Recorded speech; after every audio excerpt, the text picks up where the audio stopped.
fingertips are reaching towards the ceiling, and reach your fingertips closer to the ceiling. And then relax your shoulder blades back down. You just can't miss your 10 a.m. Pilates, Cece. So both shoulder blades, relax them back down to either side of the roller. Give that space between your shoulder blades, near your spine, a little massage. One more time. And then turn your palms to face forward. Let's find neutral pelvis for a moment. So if you need to do a little pelvic tilting forward and backwards, find your neutral and keep that. Take a breath into your ribs and stretch both arms over your head, keeping your neutral pelvis for now. And then return your fingertips back to the ceiling. And stretch both arms over your head and fingertips to the ceiling. 2 more times. And 1 more time. And then we're going to do a few smaller circles with our arms in neutral. You have the option if you want to grab your weights if they're close by. Feel free if you want to add weight, you can, or forget the weights altogether. We're going to keep your neutral. Send the arms over your head. They're going to stay floating away from the floor. Maybe parallel to the floor, maybe a little bit higher. Down by your sides and back up towards the ceiling. Repeat that again. So we're doing circles, but keeping our neutral pelvis. So the arms will not go all the way to the floor. And you're trying to keep a little bit of space between your shoulder blades and your foam roller. So especially as the arms go out to the side, you're just watching that you're not squishing the foam roller in between your shoulder blades, which might mean that your arms cannot go very close to the floor, because the closer they are to the floor, the closer the shoulder blades have to be to each other. A couple more times, again, with weights or without weights. 1 more in this direction. And then reverse the circle. Bring the arms down by your sides, floating above the floor out to the side, over your head where you can still keep neutral, and then bring the weights back up to the ceiling.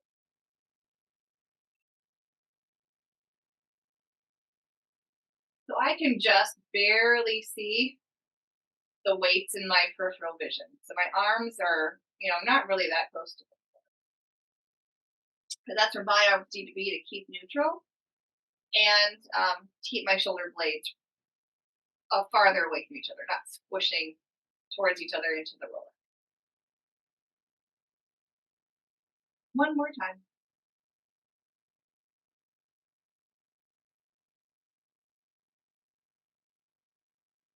I'm finished with the weights to the ceiling. You can set the weight down. We'll come back to them later. So now just reach your fingertips towards the ceiling. You're going to find your feet. Find all 10 toes. Find your tripod feet. See if you can keep them about sit bones width apart. I know it's tempting on the roller to have the feet pretty wide. Can you see if you can have them about sit bones width? Maybe a drop wider if that feels more secure.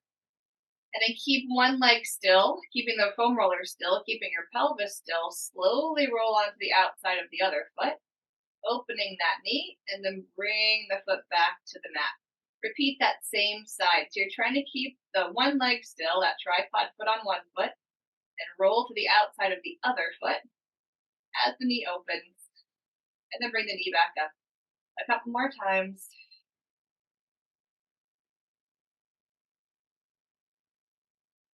And 1 more. And I'm going to switch feet. So keep the other foot as the tripod foot. Big toe, pinky toe, center of the heel. Then open the other knee. And it's a great chance to do a little comparison of how stable are you on one foot versus the other. It might be similar to how you are standing. It might be just the opposite. And as we change body positions, it changes how things feel.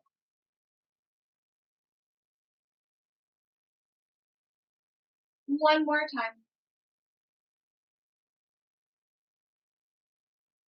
What are you yelling about? I got one kid who's homesick and he's being babysat upstairs. Now I got the cat. Can't escape it. So you need to keep your fingertips reaching towards the ceiling because we're going to start doing some marching. If that just does not feel secure, you have a few other options. You can bring just the elbows down. So it's like secure, but a little less secure than if you have the hands all the way down. So either reaching, elbows down, or the hands down. Okay, so your choice, how you want support or don't want support. Here we go. So you're going to pick one foot up, bring the leg into tabletop, lower your foot, and then time to switch sides. And you may notice again, oh, it's easier to stand on one foot than the other.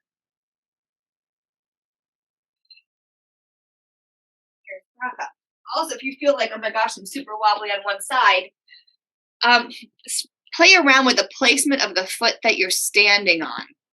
Maybe scoot, let's say you're having a hard time standing on your right foot. See what happens if you scoot the right foot a little bit further right or a little bit further left and see if that makes a difference. Because I find that sometimes I have a hard time staying on my right foot. So I know if I scoot my right foot just a little more to the right, it's easier for me to balance. If you notice it on one foot versus the other, play around with where the foot is that you're standing and see if you can find a little more secure spot.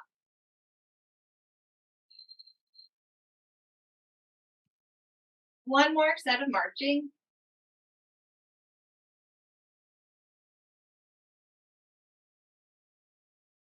And lower your foot back down. Place your hands down onto the mat because we're going to bring both legs into tabletop. I'm not sure if that's possible with the fingertips reaching towards the side. Not for very long anyway. Bring both legs into tabletop. I don't want anybody flying off their foam rollers today. Or relaxed tabletop is also fine. You're going to lower one heel down towards the mat. It's pretty far, so it's okay if you can't get all the way down. And bring that leg back up and switch sides.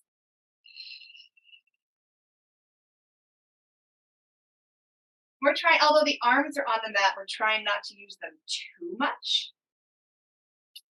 So really trying to keep the roller as still as possible. And just using the arms so we don't totally go flying off the roller. But seeing how steady can we be without the arms helping too much. One more set.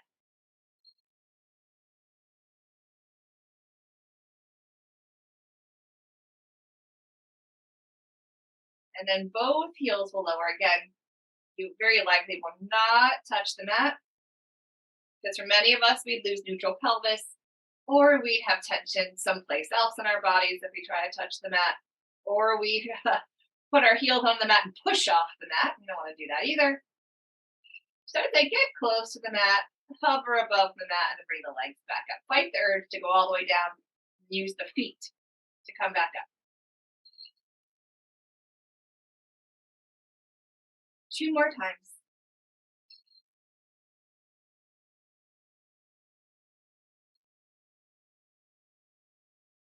And then lower your feet back down. Again, about sit bones width apart. Might be a little bit wider because we're on the roller. That might feel more secure. And lift your hips up, lifting from your gluteal folds, reaching your kneecaps forward. And then see if you, because we're on these nice firm rollers, see if you can lower down one vertebra at a time.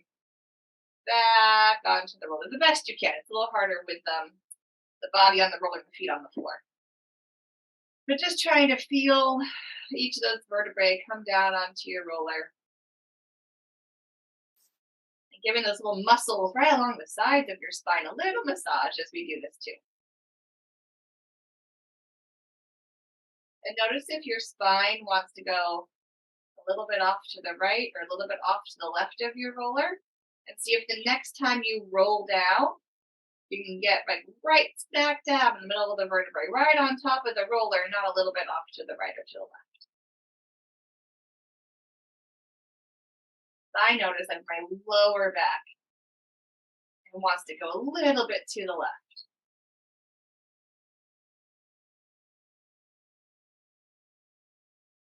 I get my spine just a little straighter, a little more aligned. One more bridge and stay there. You're going to lower your hips 1 inch and then lift an inch. And lower an inch and lift an inch.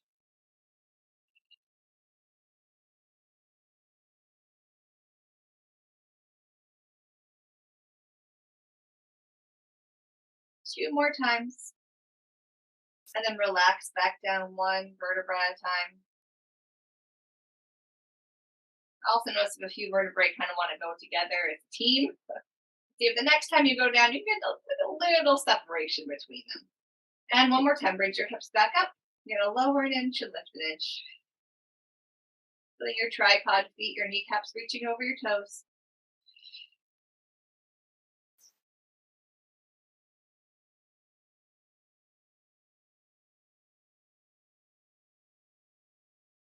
Two more times. And then relax back down one vertebra at a time. And finish back in neutral. We're going to do some arm circles, a little stretching for our chest muscles.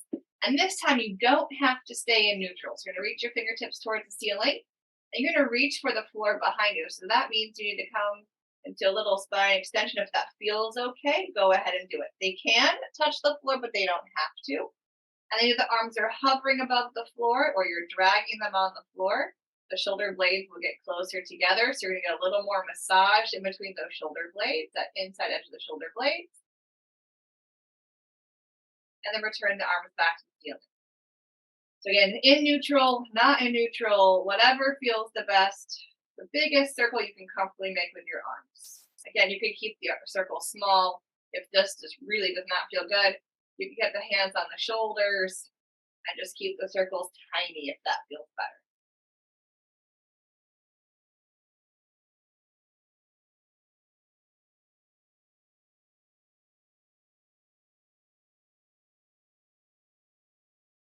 And then reverse the circle.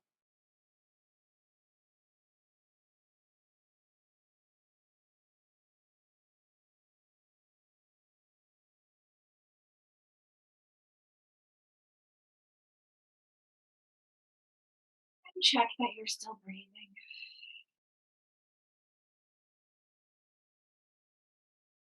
And we're going to do a little nerve flossing. You're going to bring your palms together, or it's called nerve glide, nerve flossing. Kind of like when you floss your teeth, kind of go back and forth. We're doing that to our nerves. And it just helps if there's any like tight spots in the shoulders or across your chest where the muscles are kind of pinching some nerves. This helps just loosen that connection, allows the nerves to glide a little better because they have like a little tunnel called a sheath that they run in, and they should be able to glide in that sheath. But sometimes if muscles get too tight, they pinch onto that sheath, and then the nerves can't floss, can't glide very nicely. So we're gonna do a little flossing exercise. Palms will start together. You're gonna keep the heels of the hands together so the fingers point out to the right and to the left.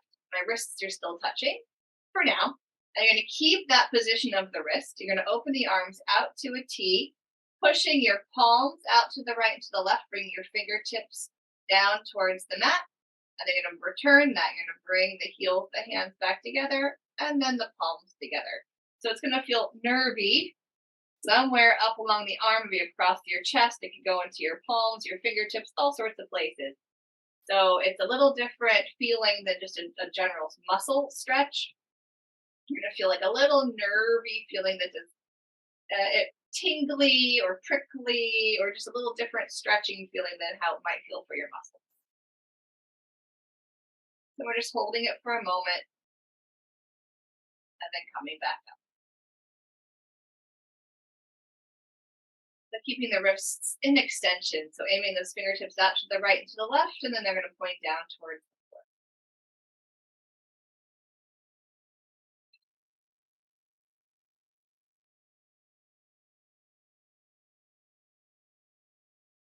Two more times.